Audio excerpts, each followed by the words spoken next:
제 작품은 일기와도 같아요. 그날 저에게 그림은 기록이라고 생각을 하거든요. 그래서 그 기록의 한 단편들이 이렇게 전시장에 걸리는 건데, 기록은 당연히 문자가 들어가야 되는 거잖아요. 근데 그 문자가 어떻게 하면 나를 잘 숨기면서 어떻게 하면 나를 잘 고백할 수 있을까? 일기라는 게 사실 그렇잖아요. 우리가 일기를 쓸 때 그날을 정말 사실주의로 다 고백하지 않잖아요. 나를 잘 숨기면서 어떻게 하면 나를 잘 드러내 보이는 일기. 예, 그래서 저에게도 문자도 그런 장치와도 같아요. 그래서 그런 장치로서는 한글보다는 한자가 훨씬 더 저한테는 맞다고 생각해서 선택한 거예요, 텍스트를.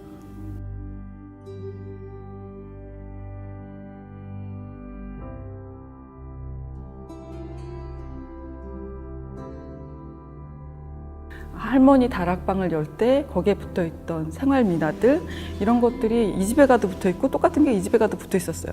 그러니까는 똑같은 게 필사본으로 여러 개가 복제가 되는 거죠. 그래서 거기서 힌트를 얻어서 그러면 한국적인 한번 판화를 내가 한번 해보자 해서 연구해 보기 시작한 게 제 그 판화의 시작이에요. 예, 그래서 원본이 나오면은 거기에 먹지를 대고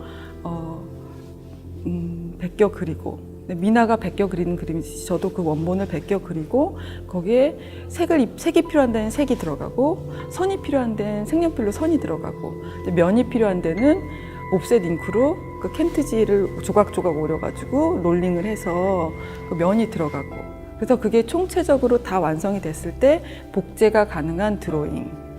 사실 미나도 복제가 가능한 드로잉이었거든요. 그래서 그 장르가 새롭게 만들어진 것 같아요.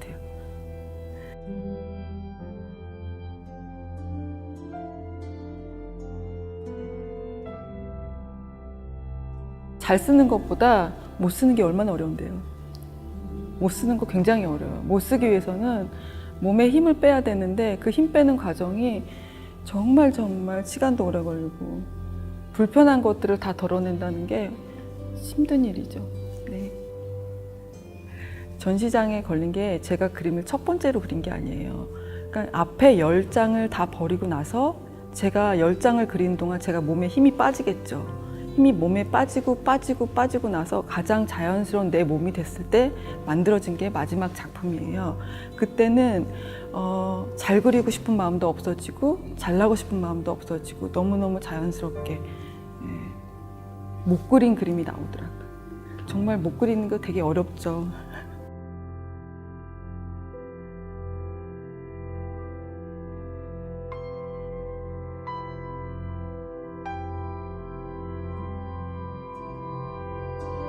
누이 오래비 생각은 겉으로 읽으면은 그냥 누이가 오래비 생각을 하는 것 같지만, 왜 누이가 오래비 생각을 할까 사람들이 궁금해할 거 아니야. 그 해답이 한문에 들어가 있는 거죠. 한문에. 그걸 하다 보면 누이는 두 마리 토끼고 오래비 생각은 깨달음이 날라오다는 거예요.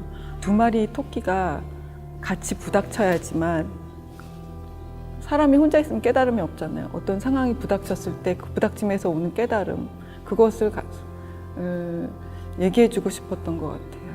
그래서 그냥 쉽게 볼 때는 그냥 쉽게 지나칠 때는 누이 오래비 생각이지만, 그 쉽게 부닥치는 것 속에서 불편함을 찾아내는 게 제 글의 힘인 것 같습니다.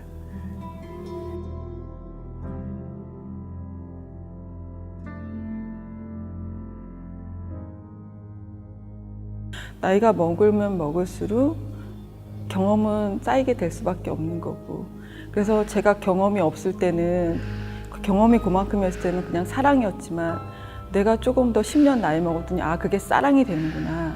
또 한 10년을 또 살아보니까 사랑이 결국 쌍이었구나.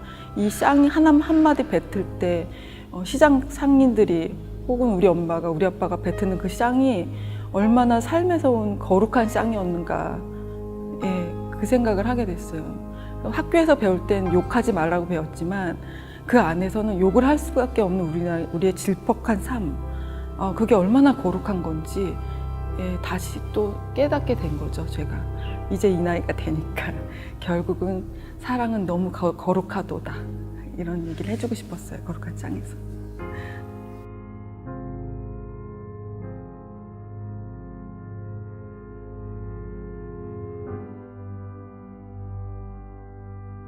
제가 글에 관심이 많다 보니까 제가 왜 이렇게 글이 좋은가를 한번 생각해 봐야 되는 자리를 마련하고 싶었고요.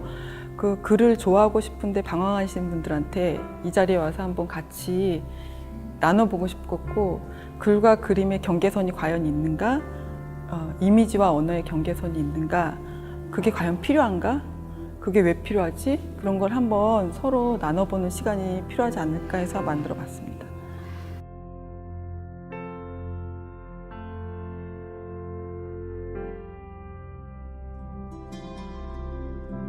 굉장히 다중적으로 읽힐 수 있다는 게 굉장히 매력적인 것 같아요. 그 다중적이라는 의미는 사실 표면적으로 보기에는 굉장히 단순해 보이는 화면과 색감과 또 그 화면 자체에 글씨가 박혀 있다는 거는 어떻게 보면 굉장히 많은 오해를 불러일으킬 수 있는, 그리고 해석의 여지를 단정지키는 약간 그런 의미인데, 그것들을 사실은 정확한 문자가 아니라 가차라는 것들을 이용해서 굉장히 이중적으로, 삼중적으로 굉장히 다양한 레이어를 준다는 것들이 이 작가의 작품을 읽는데 굉장히 여러 가지 해석과 또 나의 자신을 투영을 해서 이것들을 굉장히 잘 재밌게 볼 수 있다는 것들이 이 작가의 매력이고 전시의 매력인 것 같아요. 홍인숙 작가 자체가 사실은 뭐 민화라는 것이 굉장히 강한 한국적인 팝의 전형이라고 생각을 하고 계시거든요. 그래서 그러니까 정말 어느 외국의 영향을 받던가 어떤 영향을 조금 철저하게 배제하고 한국에서 자라서 에서 70년대생으로서 한국에서 굉장히 한국의 문화 부흥기에 성장을 하면서 그때 굉장히 문화적인 수혜를 받았던 행복했던 그런 유년기, 그것들이 작품에서 충분히 쏟아져 나오고 있고, 또 그렇기 때문에 가장 토속적이면서 한국적인 팝이라고 평가받을 수 있다고 생각합니다.